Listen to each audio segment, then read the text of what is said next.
Hey, as we get started with our message part of the service here today, I want to mention about the Nazarene Fund that we mentioned last week. You gave in that 1 week, you gave in a great way. Just kind of give you an update. Just last Sunday, it's like $3,500 was given. The elders met and said, well, let's just raise that to $10,000. So we were able to send $10,000 either through CICM or IDES, who are also helping, or the Nazarene Fund. And I know some of you are planning on giving some others today, and we'll make sure that money gets there. We've learned of another way to help the Christians in Afghanistan as they're trying to get out and be able to survive through this Taliban takeover, is that through IDES they're setting up a way that and if you'd like to learn some more about how they're doing that and how it can be a continuing effort to help with the Christians in resettling them in surrounding countries, just talk to Eric or myself. We can forward the emails, but anything you give, it's going to one of those organizations to help with the plight of our brothers and sisters in Afghanistan who are facing a life and death situation right now, just simply because they choose to worship Jesus Christ. So, and this is always one of my favorite times of the year, is when we have a special project like that to see how people respond. One of our young people, Kobe Beck, he brought me his change and his stuff that he's been saving, dollar bills and everything. He's got it right here because he wants that to go to that. So if we can take our young people can lead by example that way, I think we can step up as well. So if you want to do something like that, remember, just make it to Macedonia, but memo it Nazarene or IDES or the hurricane that we're about to see hit. You know, we're going to try to help with all of those things. So just mark your memo how you want that to go. Drop it in an offering plate or mail it to us. We're going to get it to those places. You know, we haven't said a whole lot about the sermon series that we're in right here now, New Heights. And really that name comes from, as we're going through the book of John, picking out some things to speak and preach on. And really what it's about is that John takes us to new heights as we study and read and how he elevates our understanding and our maturity in Christ. That's going to raise us up to new heights. You know, I think about this all the time, that there's some stories, and I think I've said this before, there's some stories you never get tired hearing. There's some television shows that you never get tired of watching, movies that you could watch over and over and over again. Andy Griffith fans, have you seen every episode of Andy Griffith? Does it really make any difference? You know, because you can watch it over and over again. John chapter 4 is like that to me, the woman at the well. That's a story that you can just read and hear over and over and over again, not just because you can take it from so many different angles and learn so much. It's just such a wonderful story. How Jesus interacts with this woman, this Samaritan woman, in the countryside. Now that's what I want to pick up reading today in John chapter 4, starting with verse 4. It says this. Now he had to go through Samaria. Now Jesus in his heart said, I have to go through there, but he didn't have to. He chose and made it a priority to go through Samaria. So he came to a town in Samaria called Sychar, near the plot of ground Jacob had given to his son Joseph. Jacob's well was there, and Jesus, tired as he was from the journey, sat down by the well. It was about the 6th hour. Now that's important to know. That's about 12 o'clock during the day, so it's the hottest part of the day. When a Samaritan woman came to draw water, Jesus said to her, will you give me a drink? And I mentioned that 12th hour, the 6th hour being noon. That's not the time you come to draw water. You would come with the other women who would come to carry the water early in the day or in the cool of the day, not then. It just points out something about this woman here. And as you read, we're not going to have the time to read it all, but if you read through here, you see that the discussion takes place between Jesus and this woman.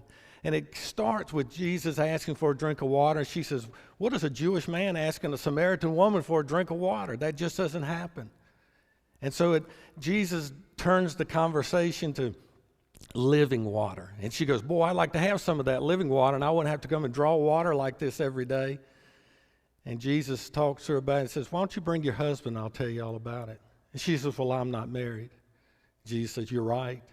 You've had 5 husbands, and the man you're with right now, you're not married to. And then you pick up with this. In verse 19, skip down to there. She replies, says, Sir, the woman said, I can see that you're a prophet.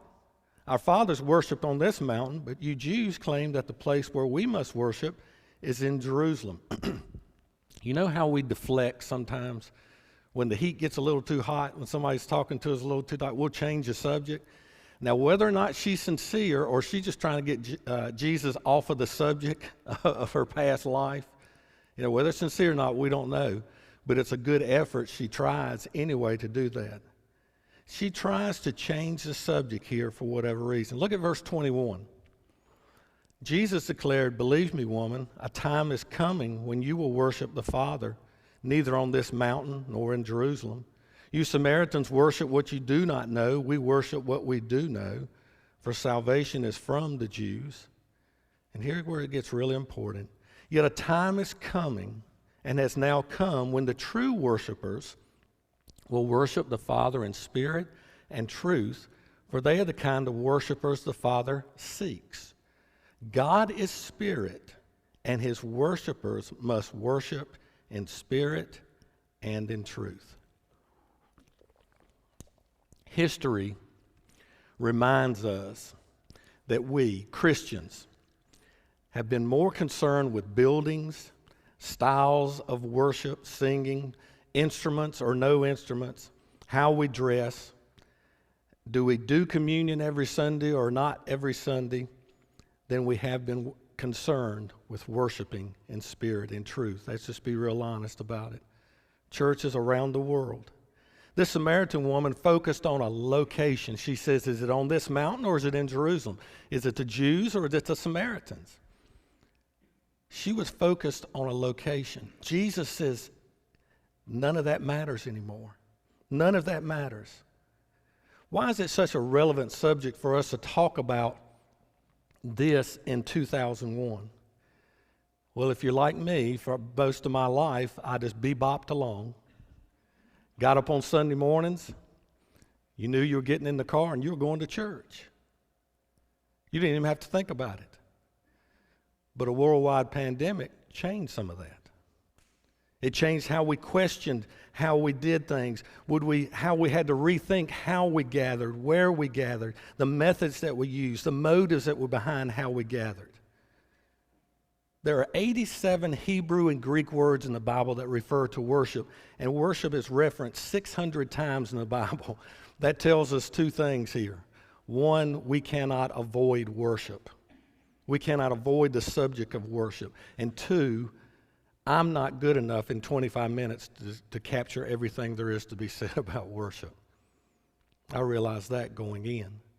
But I do want to mention a couple of things about worship that we can learn right from what happened here at this well in Samaria talking to a Samaritan woman. The first one is this. True worship involves the heart. True worship involves the heart. How many of you ever heard this phrase? Elvis has left the building. Every one of us have heard that many times. Did you know where the origin, why that became such a famous saying? Elvis has left the building. It started back during the times when his concerts were sellouts every time.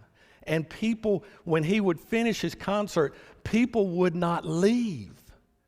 And they kept cheering and all that they could do in hopes that Elvis would come back out. You've been to concerts. You've seen the encore game that we play with performers. But the people simply would not leave in hopes that Elvis would come back out. And then one night, the announcer said, Elvis has left the building. In other words, leave. He's not coming back out. The Greek word that used here in John 4:24 that we just read, the root of it means to kiss forward, which sounds weird, to kiss forward. But if you can imagine and picture in your mind a crowd adoring someone that they wanted to throw kisses to and that they just wanted, everything is directed towards them. if you can picture a concert that way, if you can picture that as a very famous and loved person would do to walk by, people would throw kisses, or people just try to reach and get as close as they could. Or if you imagine a king that you've seen the pictures in the movies and in history books when a king, that people would come and just kiss the ring finger of the king. You remember when the woman came to anoint Jesus' feet and she wept, and he said she wiped her tears that had fallen on his feet with her hair, and it says that she kissed his feet. And the Pharisees criticized her, and Jesus defended her and said, what she's done is a great thing. It's that picture you have in mind. But here's another worship word that we find in the Bible. And that comes from the English root word that we have for worthy or for worship, is to assign worth. Eric led us in singing, "Worthy is the Lamb." That's to assign worth. Worship is about saying you're worth it. You deserve this. That's what when we sing to God, we're saying you deserve this kind of praise. Or another Greek word used to describe worship of Jesus is that picture of bowing or kneeling before someone.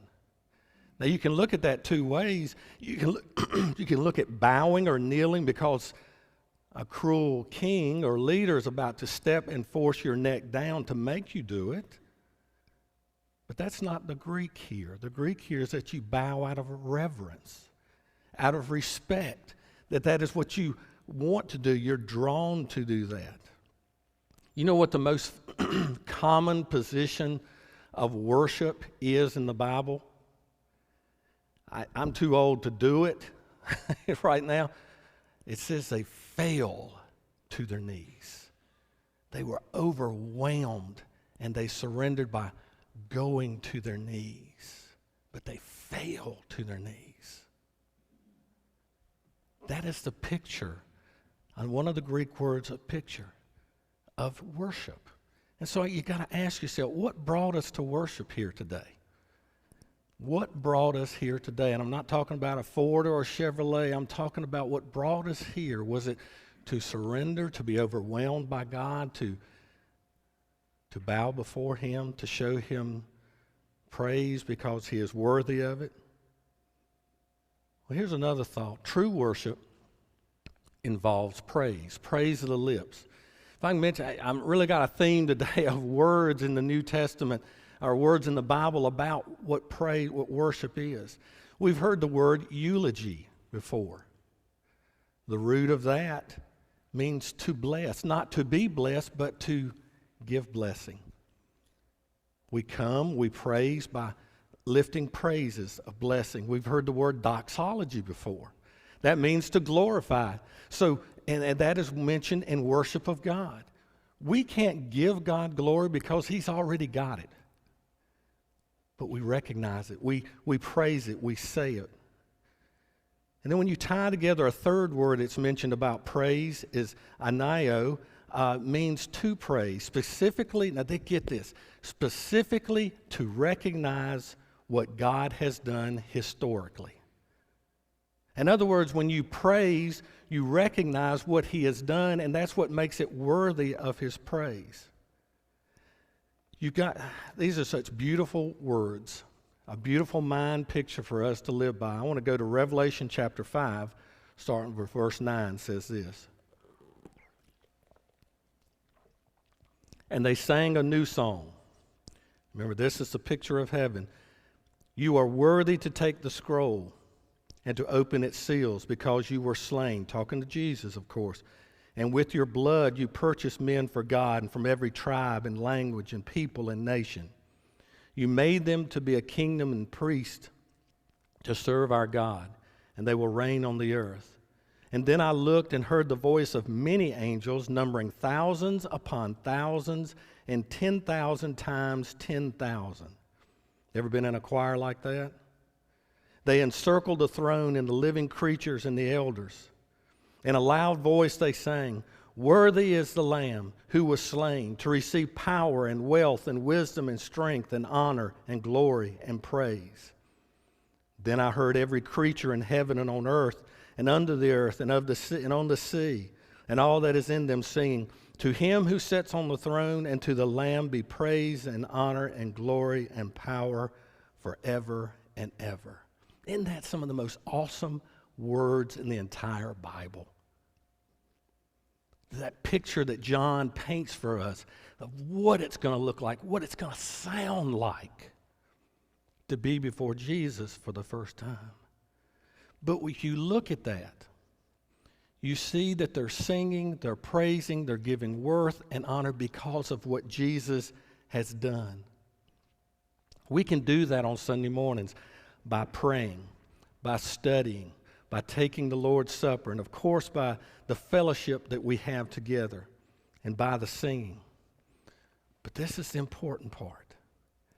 They do not take the place of worship.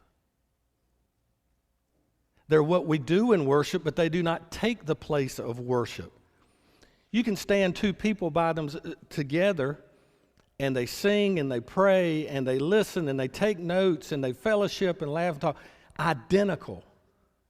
But according to what Jesus tells us, if you're not worshiping in spirit and truth, it's what's going on somewhere else except what's on the outside. It's what's happening on the inside of when you worship God. It's like what someone said how loud the horn is doesn't tell you how much gas is in the tank. How well we sing or how well we do anything else doesn't mean that our heart is full of worship and praise for God. The woman at the well was focused on a place. Jesus says, I am too. The place of the heart. The place you put God in your heart. That's what's important. Let me mention one more thing. True worship involves others. Question for you, is worship public or private? The answer is yes. It is both. David, if you go to the book of Samuel, David worshiped, leading a whole nation in worship to God. It says that he had the drums playing, he had the strings, he had dancers, he danced through the streets. He led an entire nation in praise and worship to God.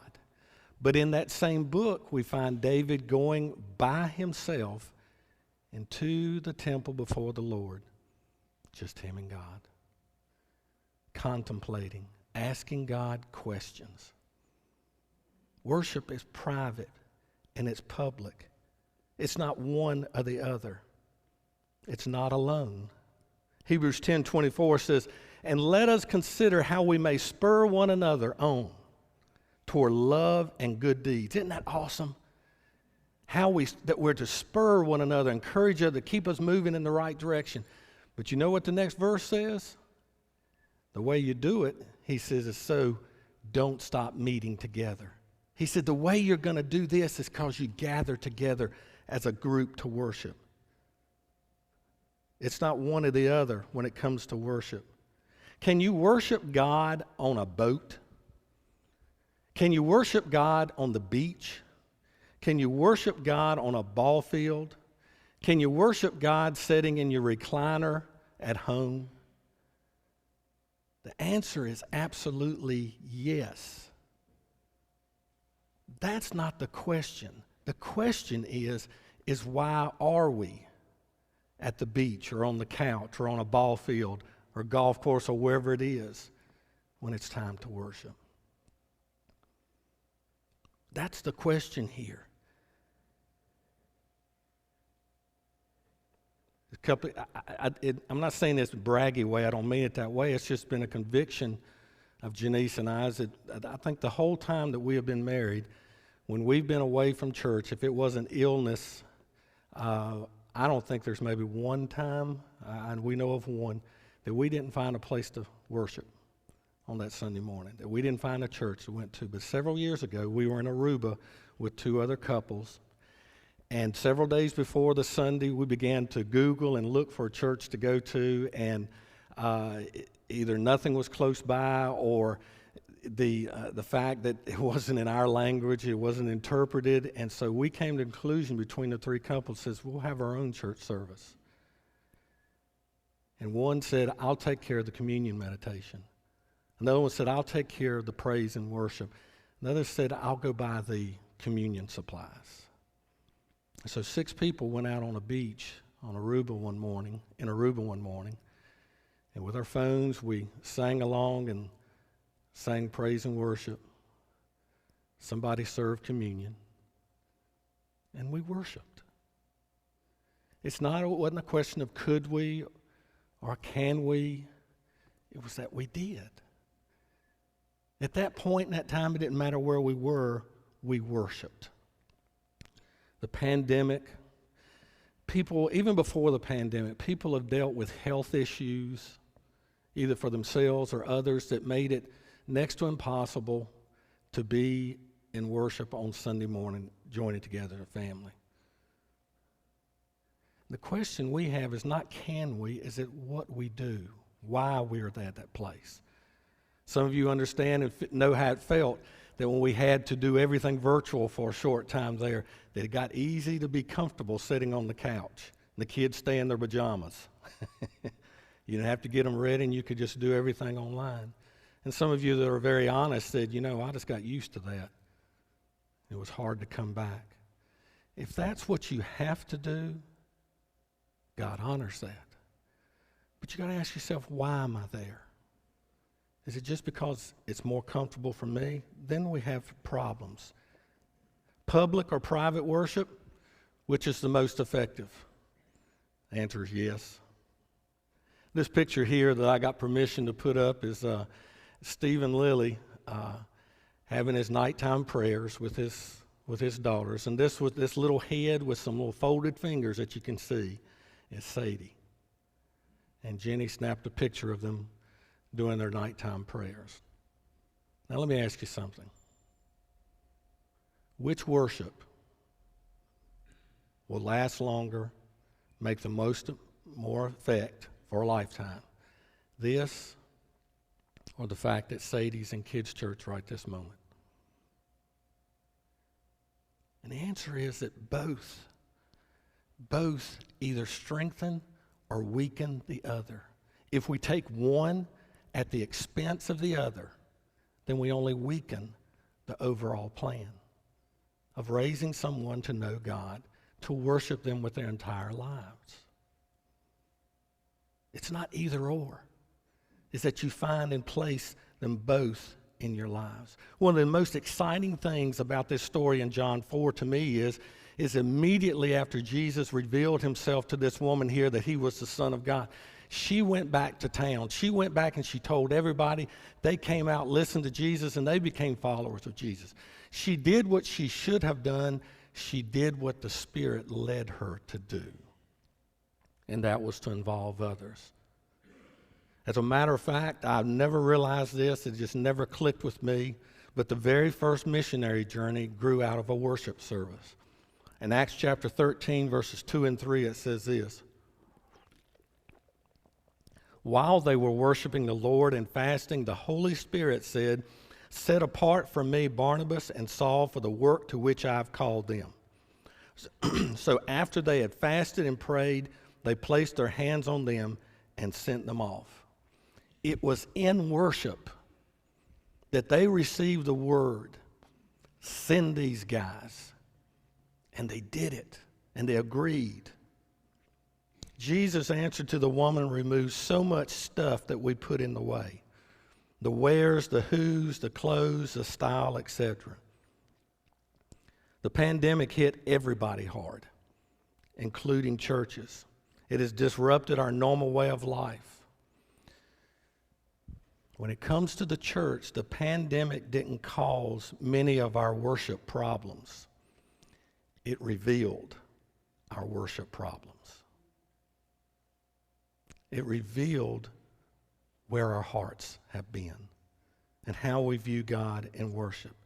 Think of some of the attitudes that possibly you have expressed or you've heard others expressed through this whole last 18 months or so, when we've attempted to get back to church and worship the very best that we could. I don't like car church. I love car church. It's too hot to do it outside. It's too cold to do it outside. I don't like sitting apart. I don't like sitting so close. I'm not comfortable wearing a mask. I'm not comfortable if everybody's not wearing a mask.